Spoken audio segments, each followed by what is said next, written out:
Is Derek Carr playing the best football of his career? Today, we are going to discuss that with New Orleans Football's video as the background. So, Carr has been having a pretty good year. I know he missed some games there. And if you look at last year, Carr had a pretty good year. So, right now, you're looking at this whole body of work and going, well, Derek Carr's been pretty solid. And we're going to break down those numbers. We're going to break down those numbers compared with the rest of his career. So, ladies and gentlemen, let's get into it. Let's talk about this. Let's break it down analytically. Let's look at the data, see what the numbers say. Get on down in the comments below throughout this video and let me know what you think. Is Derek Carr playing the best football of his career? Derek Carr said he's playing the best football of his 11-year career dating back to the end of last season, and the numbers back him up. I'm Mike Triplett for New Orleans Football. This is The Dot presented by Matt Bowers Auto Group. Look, I admittedly thought there was a little hyperbole when Carr said that because we can all see the Saints record, but Carr actually ranks 4th in the NFL with a... So, it is Derek Carr. I was just having this conversation. Derek Carr is, he's got to be the most polarizing player in the NFL. People downright hate him, and then people downright adore him. There are people in the comments in every video that will tell you that Derek Carr is the best quarterback in the NFL. They'll say that, straight face. And then you also have people who say Derek Carr is the worst quarterback in the NFL. And they'll say that, straight faced. It is crazy how polarizing he is. I mean, there are very few people besides me say, yeah, Carr's just kind of good. He's just kind of above average. He's just somewhere in that neighborhood of, 13th, 12th best quarterback in the NFL, maybe peaking at 8-ish, somewhere in there. That is like the last thing you hear. It's always one or the other. And I'm not really totally sure why, but he is that. And it is wild to watch. Passer rating of 106.4 this year. You take the last 5 games of last year when he led the NFL with a passer rating of 118.9. You combine those together, only Lamar Jackson has been better in that stretch. And yeah, it has been the best stretch of Carr's career. So let me break down some of the numbers. So this is Neflo. Well, let's go to Kevin Cole first.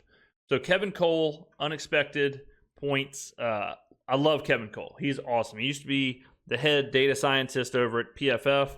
Does his own thing now. Would highly recommend following Kevin Cole and listening to his breakdown on YouTube after the games on Sunday. So through Sunday Night Football of last week, so this is all caught up pretty much. Derek Carr is ranked 11th in the NFL on EPA per play. Now, is EPA per play everything? No. Is QBR everything? No. Quarterback rating is actually shit. Is all, there's no number that's going to be the exact, like, this is the one that tells you how good a quarterback is. But if we look at all of them, then you can kind of get an average of how good a quarterback's playing. So according to EPA per play, Carr is around the 10th best quarterback in the NFL, minimum 140 dropbacks this season. If we go to Neflo, okay, Neflo in 2024 has Carr as the 8th best quarterback in the NFL. Now, the year that let's look at last year. I think I already have it pulled up. Oh, no. Okay, let's look at last year. So last year, Carr, go to 2023, Carr was 15 on Neflo, okay, for the entire year. All right, 1.1 points over the average starter. All right. Now, 2016 is the MVP Carr. That is, he got 3rd in the MVP. All right. He's a Pro Bowler, 6th in Offensive Player of the Year. He goes for 39-37 with 28 touchdowns and 6 interceptions. This is Carr's 2016 year. 2016, Derek Carr was the 9th best quarterback by Neflo with a 1.1 points over the average starter. Okay, so Carr is playing really good right now. Like, if you look at just kind of the numbers and where his average is and all of that and the rankings, Carr is sitting in that, like I said, 12th quarterback to 8th quarterback in the NFL kind of world. That's where he's at. He has been good. And for the New Orleans Saints specifically, so for the Saints, he's on 2 seasons now almost, I mean, not 2 full seasons, but the 2 seasons he's been with the Saints, he is on a 38-12 touchdown interception run. Pretty sporty, like 38-12, not bad at all, right? Not bad at all. And a lot of people are going to say, whatever, there's junk yards or this or that. Look, it's kind of not. Like, it's kind of just when you're talking about EPA per play, when you're talking about NetFlow, when you're talking about these super detailed analytics and these algorithms, you don't get to the top of the mountain with end of game yards or empty yards or any of that stuff. That's not how it works. So, and they're all adjusted, they're all weighted. See if I have anything else pulled up here. So that's what we're looking at. God, I mean, look at Bryce Young, Jesus. But Carr has been good, and it's hard to.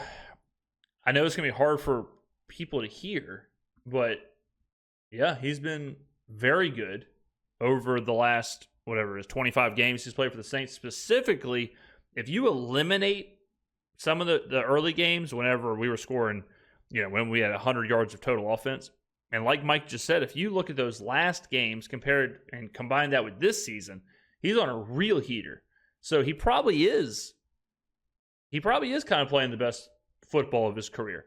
And there is something to be said that he's doing it with a lot of people banged up, a lot of moving pieces. First year offense with Kubiak, kind of impressive. Last year with Pete Carmichael, Jesus. 27 touchdown passes versus just 5 interceptions, a completion percentage of 71.1. That's Drew Brees territory that very few quarterbacks in NFL history have ever finished a season with a completion percentage that high. And he's done that with all the issues we've talked about. I just said that. At wide receiver and on the offensive line. So look, this is not a Derek Carr must stay. Derek Carr's better than anyone thinks, but it does back up what he's been saying and what he's been feeling. And even the record during that stretch when Derek Carr is a starting quarterback is 8-5. All right, let me go back. So he said that is the last 5 games and this year combined is the stats you just rattled off? Completion percentage of all right, let me stretch. see. And yeah, it has been the best stretch of Carr's career. 27 touchdown passes versus just 5 interceptions. I mean, that's a crazy number. Like 27 touchdowns to 5 interceptions is absolutely bananas. So that is combining the last 5 games of last year with this season. Has been better in that stretch. And yeah, it has been the best stretch of Carr's career. 27 touchdown passes versus just 5. Man, I mean, that is incredible. I mean, those are numbers where, and like Mike said, like, this isn't even an endorsement of, well, we have to pay Carr, we have to keep him back, we have to do this, we have to extend him, because if the contracts don't work and if the math doesn't math to where what we're trying to do financially and Carr's age and the windows and all that stuff, then maybe you do move on to him. But what it absolutely, I think, answers is if Carr has been good. Like, there's no way you can look at these numbers and say Carr hasn't been good for the Saints. Has he always been good for the Saints? Is he inconsistent? You could probably, there's an argument to be made there. And Carr is an interesting character because he's kind of Jared Goff-esque, to where when Goff was in LA, I think there was a lot of, like, even when he's good, he doesn't look good. And then all of a sudden he has these great numbers, but then there's like a million qualifiers where people say, oh, well, they were front running, or oh, well, they were chasing from behind, so we got empty yards, or oh, well, it was all safe, check down. Like, there's always qualifiers. But, like with Carr, there's some games where I'm looking around, I'm like, Carr wasn't great this game. Had a couple of really, really weird throws, really off throws, rushed himself out of the pocket, whatever.